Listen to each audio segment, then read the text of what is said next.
अगर आप चाहते हैं कि आपका बच्चा कभी झूठ ना बोले तो ये कहानी जरूर सुनिए। दोपहर के करीब 2:30 बजे का समय था। ऋचा और वर्षा दोनों बहनें लिविंग रूम में बैठी थी। दोनों की शादी हो चुकी थी। वर्षा 2 दिन के लिए ऋचा के घर आई थी।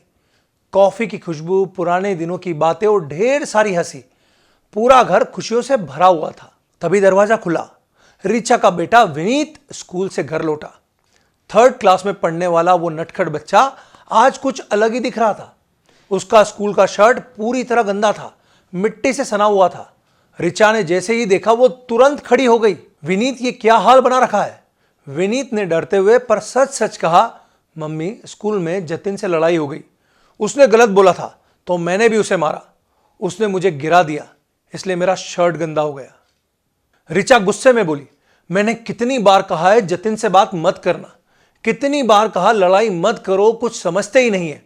अब तो मुझे स्कूल में जाकर बात करना पड़ेगी और आज ही तुम्हारे पापा को भी बताऊंगी कि तुम स्कूल में क्या करते हो। विनीत चुपचाप सिर झुकाकर खड़ा रहा।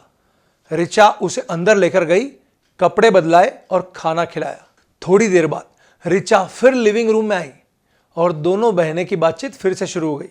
बातों ही बातों में वर्षा ने ऋचा से बोला, दीदी, अगर विनीत तुमसे यह कहता कि वो साइकिल से गिर गया है या रास्ते में फिसल गया है तो तुम क्या करती? ऋचा ने कहा, कुछ नहीं, मैं मान लेती, किसी से भी गिरा जा सकता है। वर्षा ने धीरे से कहा, बस दीदी, यही तो फर्क है। आज उसने सच बोला और डांट खाई है। अगर उसने झूठ बोला होता तो वो बच जाता। ऋचा चौंकी। मतलब? वर्षा ने कहा, हर बच्चा तब झूठ बोलना सीखता है जब उसे सच बोलने पर सजा मिलती है।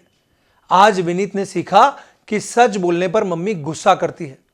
अब अगली बार वो झूठ बोलेगा ताकि उसे डांट न पड़े। ऋचा कुछ देर के लिए चुप रही। चेहरे पर पछतावे की हल्की सी लकीरें थी। उसने तुरंत विनीत को बुलाया। वो आया, थोड़ा घबराया हुआ था। ऋचा ने उसे गोद में बिठाया और मुस्कुरा कर बोला, विनीत, तुमने आज मुझसे सच बोला, इसके लिए वेरी गुड। मुझे तुम पर गर्व है। बस अगली बार जतिन से दूर रहना, बाकी मैं तुम्हारे स्कूल में जाकर बात करूंगी। विनीत मुस्कुरा दिया और चैन से मम्मी से लिपट गया। वर्षा ने यह सब देखा और उसके चेहरे पर संतोष की मुस्कान थी।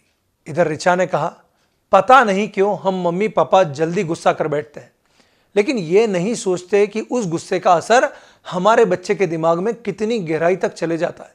वर्षा मुस्कुराकर बोली, अब तूने सही रास्ता चुन लिया है दीदी।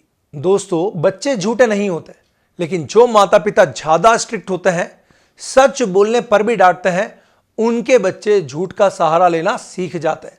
इसलिए अगर गलती करने के बाद भी बच्चा सच बोलता है तो उस सच को प्यार से सुनिए, ताकि अगली बार वो नया सच आपके सामने रखने की हिम्मत करेगा। ऐसी ही और कहानियां हमारे चैनल पर भी है, उसे जरूर सुनिए और मुझे फॉलो कीजिए, क्योंकि मैं मम्मी पापा को परवरिश की सही तकनीकें सिखाता हूं।